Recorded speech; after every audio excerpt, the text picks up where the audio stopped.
Good morning everyone, welcome to my YouTube channel.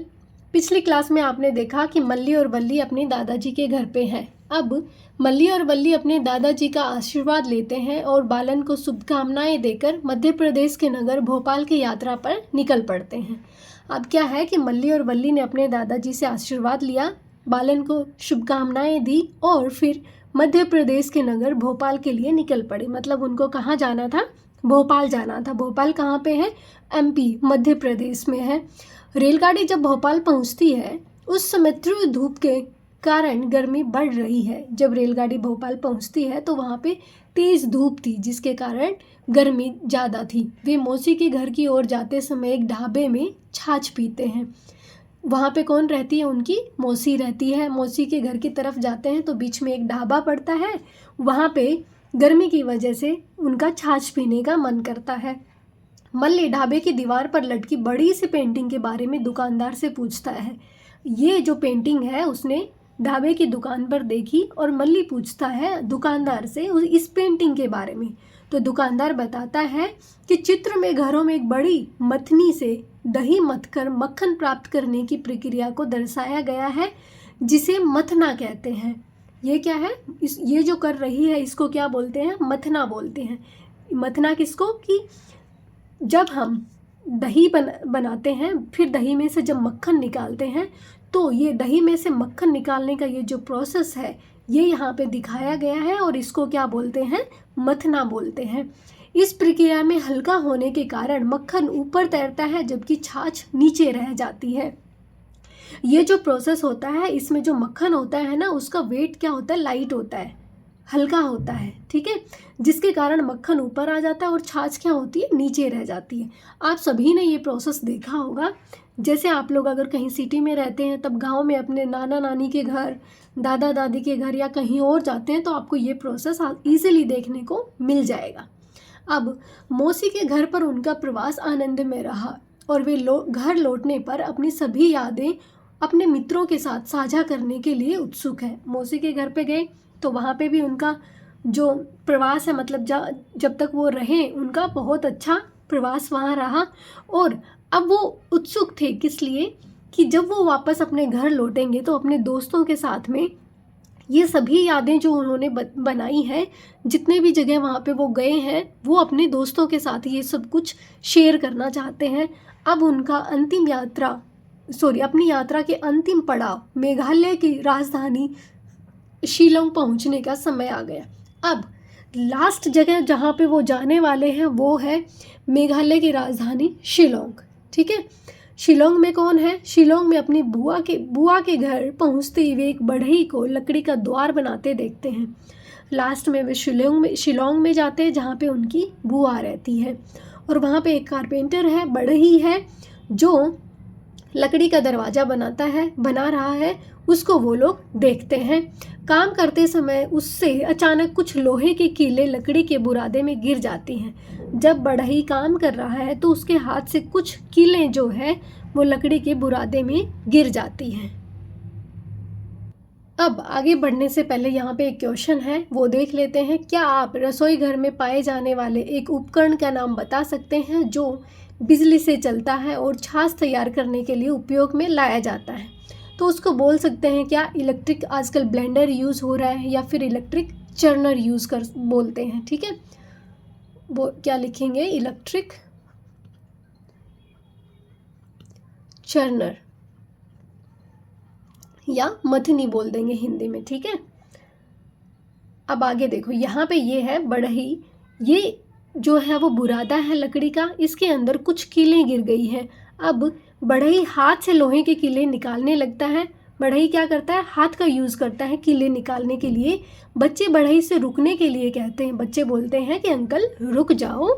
वे अपनी बुआ से चुंबक लेते हैं। वो अपनी बुआ के पास जाते हैं और बोलते हैं कि हमें चुंबक चाहिए। वे बढ़ई से कहते हैं कि इस चुंबक को लकड़ी के बुरादे पर घुमाइए। वो बोलते हैं कि आप ये चुंबक का टुकड़ा लो और इसको इस तरीके से लकड़ी के बुरादे के ऊपर घुमाओ। सारी कीलें चुंबक से आकर्षित होकर उस पर चिपक जाते हैं। जितनी भी कीलें हैं वो इस चुंबक की तरफ अट्रैक्ट हो जाती हैं, चिपक जाती हैं, आकर्षित हो जाती हैं। बढ़ई ने पृथक्करण की किस विधि का उपयोग किया? यहाँ पे जो बढ़ई है उसने पृथक्करण सेपरेशन की कौन सी विधि का उपयोग किया है? चुंबक को जानो अध्याय का स्मरण करें। आपने पढ़ा होगा चुंबक को जानो ये अध्याय, उसमें आपको ये सिखाया गया होगा कि चुंबक से कीलों को किस तरीके से अट्रैक्ट करवाया जाता है। वे पदार्थ जो चुंबक के प्रति आकर्षित होते हैं उन्हें चुंबकीय पदार्थ कहा जाता है। ठीक है, जो भी पदार्थ चुंबक की तरफ आकर्षित होगा, अट्रैक्ट होगा, उसको क्या बोलते हैं? चुंबकीय पदार्थ। लोहा चुंबकीय पदार्थ का एक सामान्य उदाहरण है। एक कॉमन सा एग्जाम्पल है ये कि आयरन जो होता है वो चुंबक की तरफ अट्रैक्ट होता है। चुंबक का उपयोग करके चुंबकीय और अचुंबकीय पदार्थों को पृथक करने को चुंबकीय पृथक्करण कहते हैं। तो बढ़ई ने जो कीलें बुरादे में से निकाली है, ये जो प्रोसेस है इसको क्या कहते हैं? चुंबकीय पृथक्करण। क्यों? क्योंकि ये चुंबक की हेल्प से उसने इन कीलों को अलग किया है। वो पदार्थ जो चुंबक की तरफ अट्रैक्ट होते हैं वो चुंबकीय पदार्थ होते हैं, और दूसरा जो पदार्थ चुंबक की तरफ अट्रैक्ट नहीं होते हैं, आकर्षित नहीं होते हैं, वो पदार्थ कौन से होते हैं? अचुंबकीय पदार्थ। ठीक है, जैसे जो लकड़ी का बुरादा है वो चुंबक की तरफ अट्रैक्ट नहीं होगा, इसलिए ये अचुंबकीय पदार्थ है। दूसरा कीलें क्या है कि चुंबक की तरफ अट्रैक्ट होती हैं, इसलिए ये चुंबकीय पदार्थ है। क्लियर? अब यहाँ पे देखो, आजकल पुनर्चक्रणकर्ता रिसाइकलर अपशिष्ट के ढेर से लोहे की वस्तुओं को अलग करने के लिए विद्युत चुंबक का उपयोग किया जाता है।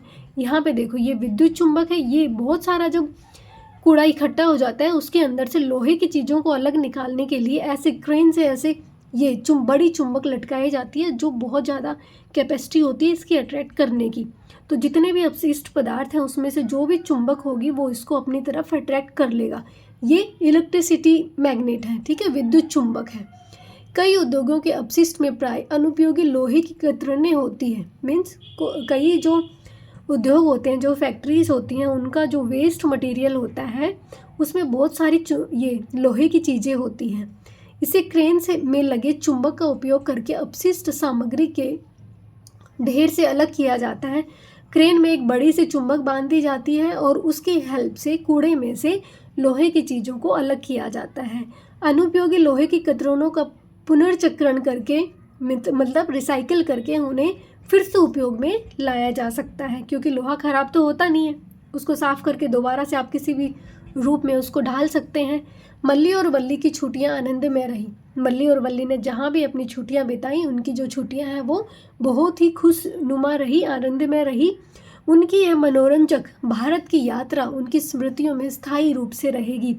बच्चे जब किसी चीज़ को खुद से करके देखते हैं तो वो उनकी यादों में क्या होती है? स्थायी रूप से रह जाती है। तो यहाँ पे मल्ली और वल्ली क्या है कि हर जगह घूम के आए, चीज़ों को देखा, तो उन्होंने जो कुछ भी देखा, किया, समझा, वो सभी उनकी याद में स्थायी रूप से रहेंगी।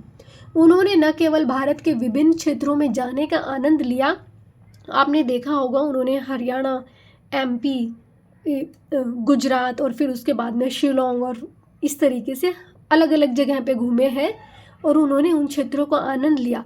और आनंद लेने के अलग अलग जगह पे घूमने के साथ साथ उन्होंने क्या किया?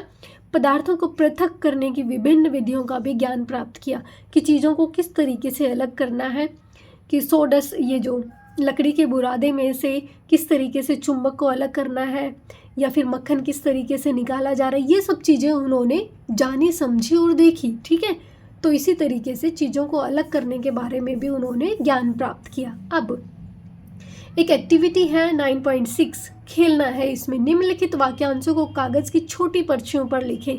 आपको क्या करना है? कुछ दोस्त बैठ जाने हो, ये सब चीज़ें एक एक पर्ची में ऐसे लिखना है। जिसके हाथ में जो पर्ची आएगी उसको वो बताना है कि ये चीज़ किस तरीके से हम अलग कर सकते हैं। जैसे दालों से छोटे कंकड़ पृथक करना। अगर ये किसी के पास ये स्लिप आती है, ये कागज़ की पर्ची आती है, तो उसको ये बताना है कि दालों में से कंकड़ हम कैसे निकालेंगे। तो ये हमें हाथ की मदद से, हाथ से चुन चुन के हम दालों में से कंकड़ निकालेंगे। जब मल्ली और वल्ली फर्स्ट टाइम अपने नाना नानी के घर पे गए थे हरियाणा में, तब आपने देखा होगा कि वहाँ पे कंकड़ निकाले जा रहे थे अनाज में से। ठीक है, तो फर्स्ट का आंसर हम क्या लिख देंगे? हस्तचयन। हस्त चयन। दूसरा, दही मथकर मक्खन निकालना। हमने अभी अभी देखा था कि ये कौन सी विधि होती है, मथना। ठीक है, तो यहाँ पे हम क्या लिख देंगे, मथना। मथना की प्रक्रिया होती है जिससे हम दही में से मक्खन निकाल सकते हैं। दूसरा, पके हुए दलिए, जो दलिया पक चुका उसमें से या पोहे में से हरी मिर्च को निकालना। अपने हाथों की हेल्प से करेंगे आप। ठीक है, तो ये भी क्या हो गया, हस्त चयन। ठीक है, नेक्स्ट है तरबूज के बीज निकालना। या तो आपके मुंह में आ जाते हैं तो मुंह से निकाल देते हो आप, या फिर हाथों की हेल्प से, तो क्या लिखेंगे, हस्त चयन। ठीक है, निर्माण सामग्री में मिश्रित ढेर से लकड़ी के बुरादे और लोहे के कीलों को पृथक करना। तो ये क्या है, चुंबकीय पृथक्करण। ये हमने अभी अभी पढ़ा है। यहाँ पे देखो, ये क्या है, चुंबकीय पृथक्करण। तो आप ये लिख लेना, यहाँ पे आ जाएगा चुंबकीय पृथक्करण। ठीक है, नेक्स्ट है माला बनाने के लिए विभिन्न फूलों के ढेर में से गेंदे के फूल चुनना। बहुत सारे गेंदे के फूल हैं, उसमें से बहुत सारे टाइप के फूल हैं, उनमें से आपको गेंदे के फूल निकालने हैं। तो हाथ की हेल्प से निकालेंगे, तो लिखेंगे हस्त चयन। ठीक है, नेक्स्ट है रेत से कंकड़ पृथक करना। रेत में से कंकड़ को जब आप अलग करते हैं तो यहाँ पे छलनी का यूज़ किया जाता है, बड़ी छलनी का यूज़। ठीक है, उसी की हेल्प से, चालनी जिसको बोलते हैं,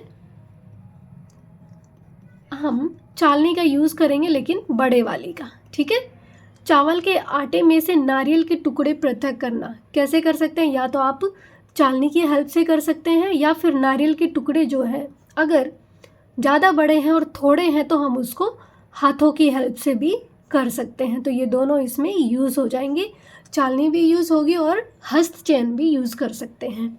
अब पानी से तेल पृथक करना। पानी में से तेल को अलग करेंगे तो हम इसमें सेपरेटिंग फनल का यूज़ करेंगे, जिसको हम कह सकते हैं अलग करने की कीप।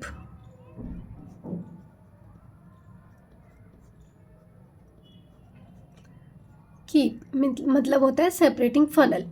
नमक के विलयन में से नमक पृथक करना, ये कौन सी विधि कहलाती है, तो ये कौन सा होता है, ये वाष्पीकरण विधि से। ठीक है, तो ये हो गया अपना। आगे देखते हैं, 2 टोकरियां ले, आपको 2 टोकरी लेनी है। इनमें से प्रत्येक उन 2 प्रयोजनों में से एक को प्रदर्शित करती है जिनके लिए हम पदार्थों का पृथक्करण करते हैं। 2 दल बनाएं और देखें कि कौन सा दल अधिकतम सही प्रविष्टियाँ प्रस्तुत करता है। आपको क्या करना है, एक ग्रुप बनाना है। ठीक है, 2 ग्रुप बनाने हैं, एक टोकरी एक के पास रखनी है, दूसरी टोकरी दूसरों के पास रखनी है। ठीक है, ये एक्टिविटी करनी है आपको।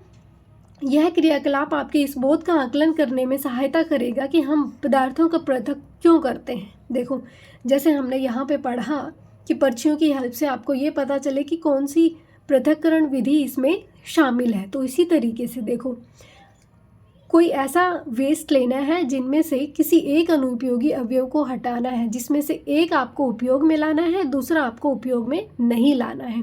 तो ऐसा कोई मेथड।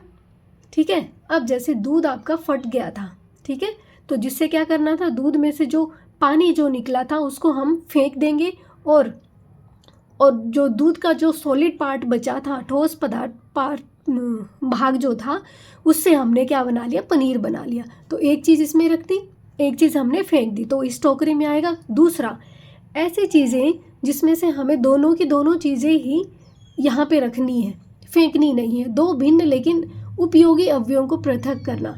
तो जैसे हमने दही को जब हमने मथा तो हमें मक्खन भी मिला और हमें छाछ भी मिली। तो दोनों ही उपयोगी। छाछ आप पीते हो या फिर कढ़ी वगैरह बनाते हो। ठीक है, और जो मक्खन है वो खाने के काम आता है, या फिर आप जो भी सब्जियों में डालते हैं, जो भी करते हैं। ठीक है, इस तरीके से आपको करना है कि एक ऐसा ग्रुप बनेगा जिसको केवल एक उपयोगी अवयव को यहाँ पे रखना है, एक अनुपयोगी अवयव को हटा देना है।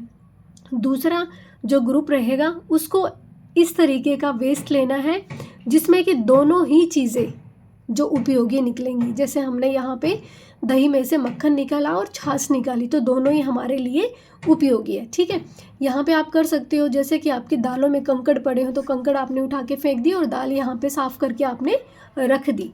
ठीक है, इसी तरीके से अब लकड़ी का जो बुरादा है उसमें से जो कीलें पड़ी थी, तो लकड़ी का बुरादा भी रख लिया आपने, कीलें भी रख ली। हो सकता है लकड़ी का बुरादा आप किसी चीज़ में यूज़ करें, बहुत सारी आजकल चीज़ें आती हैं जिसमें आप यूज़ कर सकते हो उसको। ठीक है, कुछ बना सकते हो उससे, और कीलें आप दीवार में यूज़ कर सकते हो, या फिर जैसे बढ़ई यूज़ कर रहा है तो उसके यूज़ में काम आएंगी।